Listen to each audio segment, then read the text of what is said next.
The mining colony on planet Kepler 442 was not a glamorous place. Dust covered everything and the workers spent their days drilling into rock, searching for valuable minerals. It was boring work but it paid well. Nobody expected anything exciting to happen on a Tuesday morning. But then the alarms went off. A small spacecraft had crashed just outside the colony's protective dome. It was not a human ship. The hull was covered in strange symbols that glowed faintly in the dim light. The workers gathered around, curious and nervous. They had seen alien ships before but never one that had crashed so close to their home. Marcus Webb, the colony's scientist, scanned the wreckage with his equipment. "It's a HFY pod," he said quietly. "One of their transport vessels." Everyone knew about the HFYs. They were one of the most powerful alien races in the galaxy. They had wings and flew through the air like birds. They looked down on species that could not fly. Nobody wanted trouble with them. "Should we just leave it alone?" asked one of the miners. Marcus shook his head. "There might be someone inside who needs help." They carefully opened the pod's door. Inside, curled up in a small corner, was a creature no bigger than a large dog. It had scales that shimmered like oil on water, changing colors in the light. It had 4 legs, a long tail and 2 wings folded against its body. It looked like the dragons from old Earth stories. But something was wrong. One of the wings was twisted and broken. The bones stuck out at a horrible angle. The creature's breathing was shallow and quick. Its eyes were closed. "It's a baby," whispered Sarah Chin, the colony's doctor. She knelt down beside the pod. "Look how small it is." Marcus pulled up the pod's data logs on his tablet. His face grew dark as he read. "They abandoned it on purpose," he said. "The HFYs have strict genetic laws. Any hatchling born with defects must be eliminated. This one's wing was damaged when it hatched, so they put it in this pod and launched it into space. They left it here to die."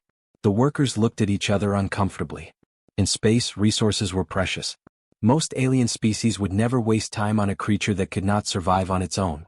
It was harsh, but it was the way things worked in the galaxy. "We should contact the HFYs," one worker suggested. "Tell them we found their property." "No," Sarah said firmly. She carefully reached into the pod and touched the baby dragon's head. Its scales were warm. "We're taking it back to the medical bay." "Are you crazy?" another worker protested. "That thing is an alien. We don't know anything about its biology. It might die anyway. And the HFYs will be angry if we interfere." Sarah stood up and looked at everyone gathered around. "Listen to me. Humanity did not come to the stars by leaving helpless creatures to die alone. We did not build colonies across the galaxy by choosing convenience over compassion. This baby is hurt and scared. If we leave it here, we are no better than those who abandoned it." She picked up the small dragon carefully, supporting its broken wing. The creature's eyes flickered open for just a moment. They were bright amber, intelligent and sad. Then they closed again. "I'm taking it to medical," Sarah announced. "Anyone who wants to help is welcome. Anyone who doesn't can go back to work." Marcus picked up his equipment. "I'm coming with you." One by one, other workers nodded and followed. They carried the broken hatchling back to their colony, not knowing that this single decision would change everything. They did not know that saving one small life would shake the foundations of galactic society. They only knew it was the right thing to do. The medical bay was not designed for alien creatures. Sarah and Marcus laid the baby dragon on the examination table and stared at it helplessly. They had treated broken bones before, but always human bones. This was completely different. "Its heart rate is too fast," Marcus said, watching his scanner. "And its body temperature keeps dropping. I think it's going into shock." Sarah tried to examine the broken wing, but the moment she touched it, the creature's eyes snapped open. It made a sound like a kettle whistling and tried to scramble away. Even injured, it was fast. It fell off the table and hid under a cabinet, shaking. "It's terrified of us," Sarah whispered. "They tried everything. They offered food, but the dragon would not eat. They tried to approach slowly, but it hissed and backed away. Hours passed. The creature grew weaker. Its beautiful scales started to lose their shine. "It's starving itself," Marcus said sadly. "Even if we fix the wing, it won't matter if it dies from refusing to eat." The news spread through the colony quickly. Most people were curious, but some were angry. Resources were limited on the mining colony. Water had to be recycled. Food had to be rationed. Some workers thought it was foolish to waste supplies on a creature that would probably die anyway. But one person saw things differently. Lily Martinez was 10 years old. She had come to the colony with her parents 2 years ago. 6 months earlier there had been an accident in the mines. A tunnel collapsed. Lily's father died, and Lily lost her left leg below the knee. Now she walked with a prosthetic leg made of metal and plastic. It worked well, but it looked strange. Some of the other children stared at it. Lily heard about the dragon with the broken wing. She understood what it felt like to be broken. Without asking permission, she took her lunch tray to the medical bay. Sarah tried to stop her. "Lily, it's dangerous. We don't know if it might bite or scratch." "Please," Lily said quietly. "Just let me try." She sat down on the floor near the cabinet where the dragon was hiding. She did not try to reach for it. She did not make loud noises. She just sat there and ate her sandwich slowly. "I know you're scared," she said softly. "I was scared too when I woke up in the hospital. Everything hurt and I didn't understand what happened to me. I didn't want to eat either."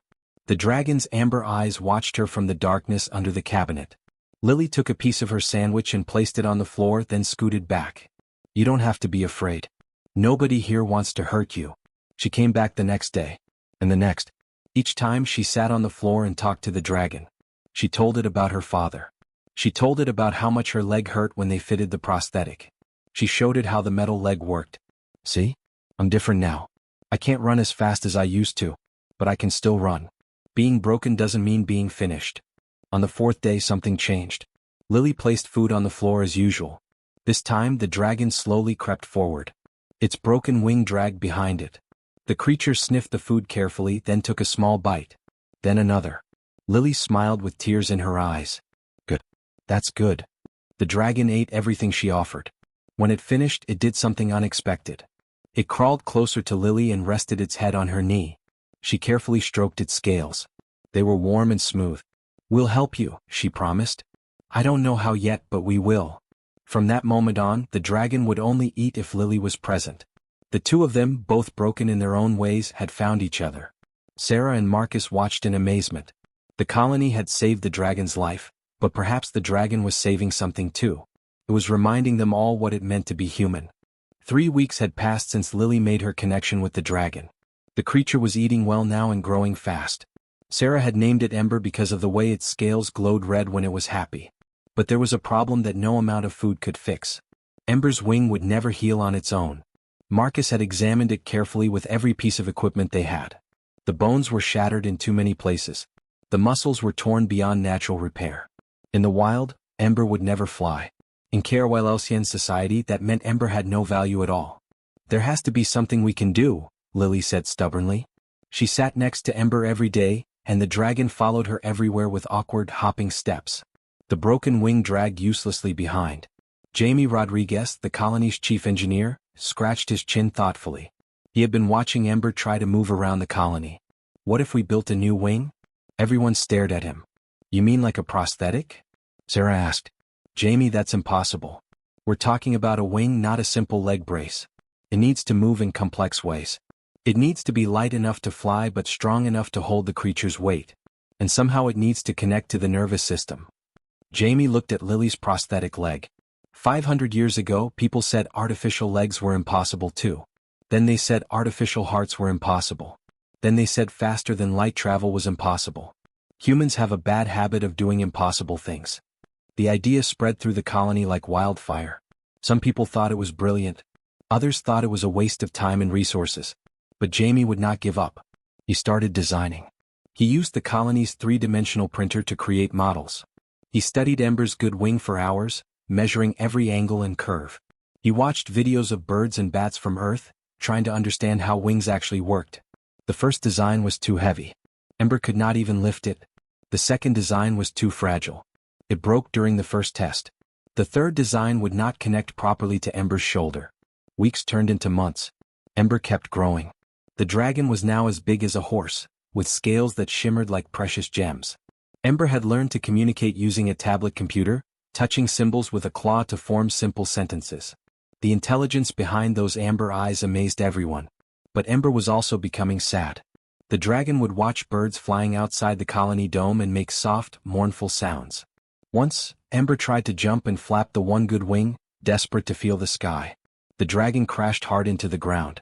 Lily held Ember's head and cried with her friend. Then the message came from the Kerwell Empire.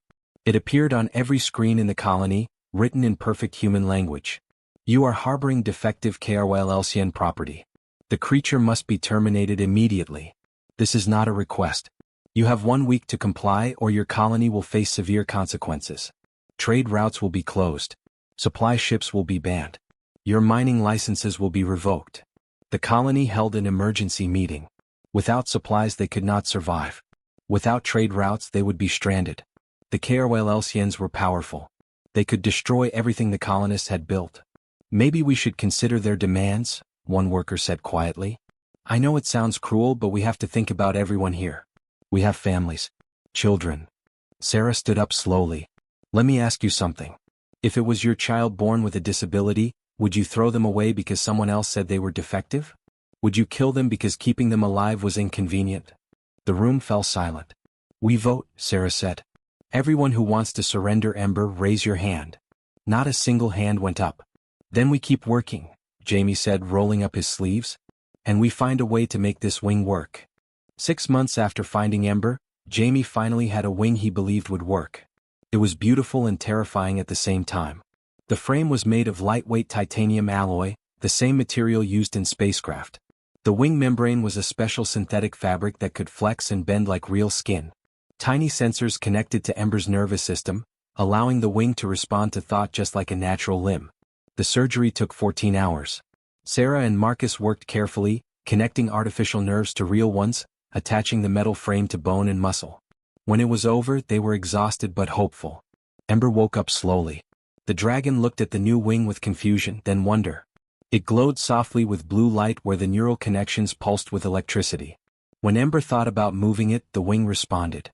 It folded. It extended. It was alive in its own way. Now comes the hard part, Jamie said.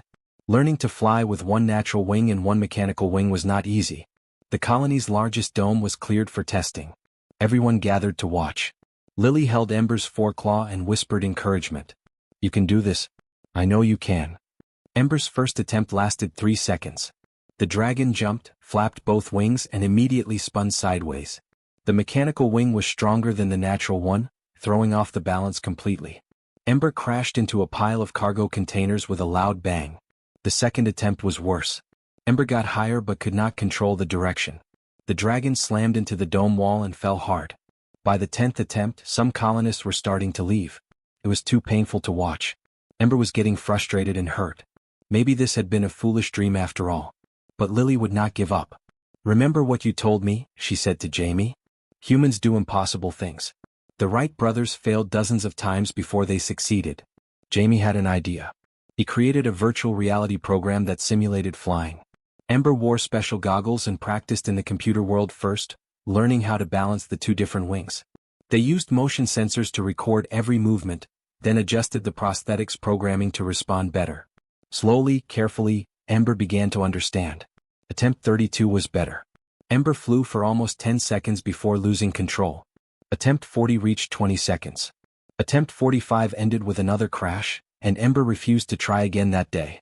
But on attempt 47, something magical happened. Ember took a running start across the dome floor. Both wings spread wide, one covered in shimmering natural scales, the other glowing with technological beauty. The dragon pushed off the ground and climbed into the air. Higher. Higher. The prosthetic wing's membrane lit up with blue bioluminescent patterns as neural signals raced through it. Ember wobbled at first, then found the rhythm. The mechanical wing and natural wing began working together like they had always been meant to.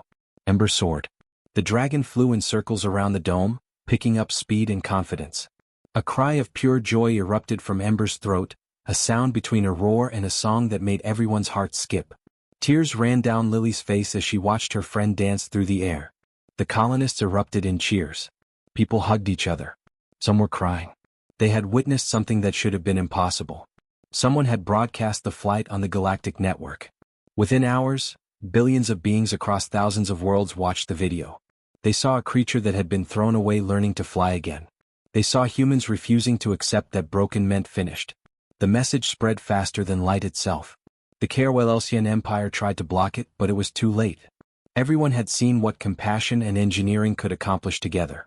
One abandoned hatchling had just changed the entire galaxy. The video of Ember's first flight reached every corner of the galaxy within days. Trillions of beings watched it. They watched a creature that had been sentenced to death learn to soar through the sky on wings of metal and hope. They could not look away. The Kerwellelsian Empire tried to control the damage. Their officials released statements saying Ember was a rare exception, that their culling practices were necessary for their society's strength. But their own people were asking difficult questions now. Young Kerwellelsians started protests, demanding reforms. Parents who had lost hatchlings to the old laws spoke out for the first time. The empire that had seemed unshakable began to crack from within. Then something unexpected happened. Messages started flooding into the mining colony. Hundreds of them. Then thousands. They came from every species imaginable. A Xanthari mother whose son was born without eyes asked if humans could help.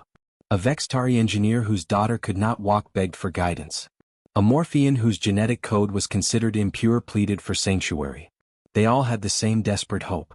If humans could save a broken dragon, maybe they could help others too. Sarah stood in the communication center, overwhelmed by the messages scrolling across the screens.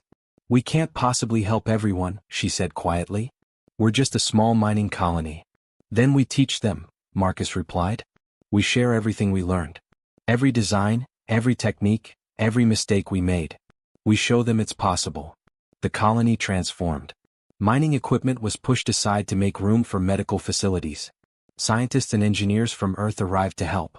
The small outpost became known as Sanctuary Station, a place where the galaxy's unwanted could find hope. Jamie's prosthetic wing design was shared freely across the galactic network.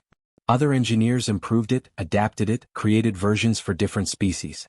Within a year, thousands of beings who could never fly before were soaring through their home skies. Jamie received the Galactic Medical Innovation Award. He was the first human ever given that honor. Ember grew into a magnificent adult dragon, larger than anyone expected. The prosthetic wing had been replaced twice as Ember grew, each version more advanced than the last. The dragon chose to stay at Sanctuary Station, becoming its guardian and symbol. Ember learned to speak through a voice synthesizer device, and often told visitors about the day a small human girl refused to give up on a broken hatchling. Lily grew up alongside her friend. She studied medicine and engineering, determined to help others the way her colony had helped Ember. On her 18th birthday, Ember took her flying for the first time, carrying her high above the colony on strong wings, one natural and one built by human hands. The Kerwellelsian Empire eventually reformed their laws. It took years, but the younger generation refused to accept the old ways. They built their own sanctuary stations. They stopped throwing away hatchlings with defects. Some Kerwellelsians even came to Sanctuary Station to learn from humans, which would have been unthinkable before. Years later, Ember flew alongside human spacecraft during a diplomatic mission. The dragon's mechanical wing glowed brilliantly against the stars. A news reporter asked Sarah what she thought humanity had taught the galaxy. Sarah watched Ember soar and smiled. "We didn't teach them anything they didn't already know in their hearts. We just reminded them that the strongest civilizations are not those who demand perfection. They are those who see value in every life, who refuse to abandon the vulnerable, who build wings for those who cannot fly. That's not just human nature. That's what any good society should be." The galaxy had called Ember defective and worthless. But humanity saw a life worth saving. And in saving one small dragon, they taught countless worlds how to soar.